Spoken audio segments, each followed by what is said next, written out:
आइए दोस्तों जानते हैं 18 जनवरी 2023 की बड़ी मुख्य खबरें। भाजपा की राष्ट्रीय कार्यकारिणी की बैठक के दूसरे दिन पार्टी अध्यक्ष जेपी नड्डा के एक्सटेंशन पर मोहर लग गई है। नड्डा का कार्यकाल जून 2024 तक बढ़ा दिया गया। उन्हें जून 2019 में कार्यकारी अध्यक्ष और 20 जनवरी 2020 को पूर्णकालीन अध्यक्ष बनाया गया था।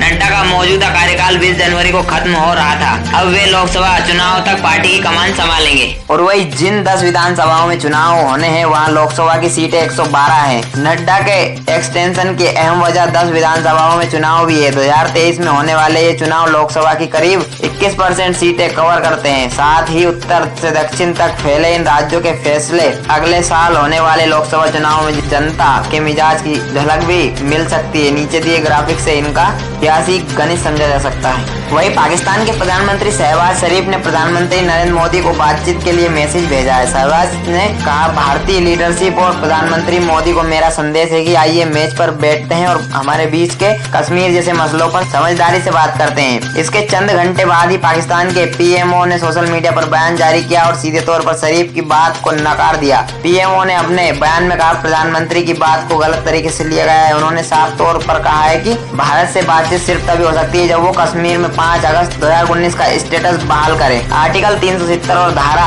35 को बहाल करना होगा। शहबाज शरीफ के मुताबिक कश्मीर में हर वक्त मानवाधिकारों का उल्लंघन हो रहा है। धारा 370 के तहत कश्मीरियों को जो अधिकार मिले थे भारत ने वह ले लिए हैं। अगस्त 2019 में ऑटोनॉमी खत्म कर दी गई है। भारत में अल्पसंख्यकों पर जुल्म किए जा रहे हैं। ये सब हर साल में रुकना चाहिए ताकि दुनिया में यह मैसेज जाए कि भारत बातचीत के लिए तैयार है। और वही बात मौसम की, तो राजस्थान में हड्डी जमा देने वाली ठंड का प्रकोप जारी है। लोगों को अभी 2-3 दिन और कड़ाके की सर्दी से राहत मिलने वाली नहीं है। मौसम विशेषज्ञों का कहना है कि भयंकर सर्दी और शीतलहर का यह दौर विंटर सीजन का पीक है, यानी ठंड अपने चरम पर है। 19 जनवरी से इसका असर कम होने लगेगा। उत्तर भारत के मौसम में होने वाले बड़े बदलाव के कारण पहाड़ी इलाकों में राजस्थान समेत मध्य भारत में आने वाली बर्फीली हवाएं रुक जाएंगी। इसके बाद में मौसम में गर्माहट बढ़ेगी। न्यूनतम तापमान में सुधार दिखाई पड़ेगा। मौसम विशेषज्ञों के मुताबिक 19 से 23 जनवरी तक 2 back to back western disturbance आएंगे। इसके प्रभाव से हिमाचल, जम्मू कश्मीर, लद्दाख से आ रही बर्फीली हवाएं थम जाएंगी। इससे राजस्थान समेत दिल्ली, हरियाणा, पश्चिम उत्तर प्रदेश और मध्य प्रदेश के हिस्सों में तापमान बढ़ने लगेंगे। यहाँ लोगों को सुबह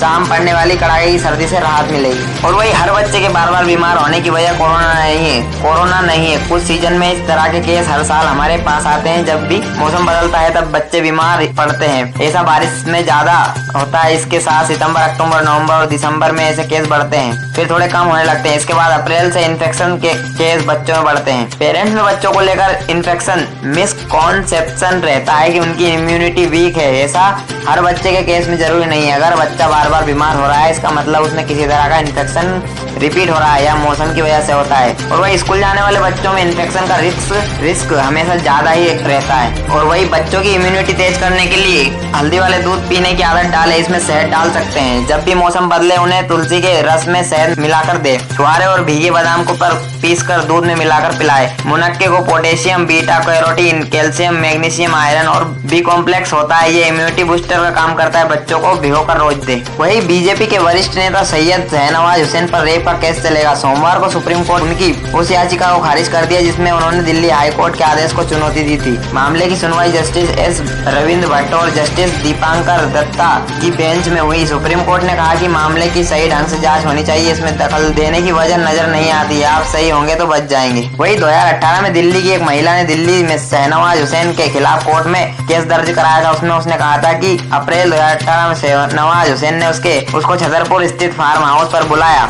इसके बाद कोल्ड ड्रिंक में नशीला पदार्थ मिलाकर पिलाया, बेहोशी की हालत में उसके साथ रेप किया। हालांकि बीजेपी नेता शाहनवाज हुसैन ने इस आरोप को बेबुनियाद बताया है। वे इसे इस सिरे से खारिज कर रहे हैं। जम्मू कश्मीर के बड़गांव में मंगलवार सुबह सुरक्षा बलों ने लश्कर के 2 आतंकियों को मार गिराया है। सुरक्षा बलों को इलाके में 2 आतंकियों के छिपे होने की खबर मिली। बाद सेना के जवानों और पुलिस ने ज्वाइंट ऑपरेशन में दोनों आतंकियों को मार गिराया है। पहली मुठभेड़ में दोनों आतंकी बच गए थे। इस एनकाउंटर को एसएसपी ऑफिस के पास अंजाम दिया गया। और वही आतंकियों की भर्ती में 37% की गिरावट। विजय कुमार ने बताया था कि साल 2022 में आतंकवादियों की भर्ती में पिछले साल की तुलना 37% की गिरावट हुई है, जो अब तक सबसे ज्यादा है। सबसे अधिक 74 आतंकवादी लश्कर-ए-तैयबा में शामिल हुए। इनमें से 65 आतंकवादियों को मुठभेड़ में खत्म कर दिया गया है। इन 65 में से 58 आतंकी यानी 89% संगठन में शामिल होने के पहले महीने में ही मार दिए गए। वही ओडिशा में रेलवे के रिटायर्ड अधिकारी के ठिकानों पर सीबीआई की छापेमारी, 1.5 करोड़ नगद और 17 किलो सोना बरामद। रिटायर्ड अधिकारी का नाम प्रमोद कुमार जैन है। कई प्लाट के कागजात भी मिले। सीबीआई सूत्रों के मुताबिक प्रमोद के पास से आय से 59% ज्यादा की संपत्ति बरामद की गई। वही सिक्किम में बच्चे के जन्म पर महिला कर्मचारी को इंक्रीमेंट मिलेगी। राज्य की सरकार ने एक प्रस्ताव तैयार किया है जिसके अनुसार दूसरी बार मां बनने पर महिला कर्मचारी को इंक्रीमेंट और तीसरे बच्चे के जन्म पर डबल इंक्रीमेंट मिलेगी। आम लोगों को भी ज्यादा बच्चे पैदा करने पर सुविधाएं मिलेगी। वही एवीएफ से मां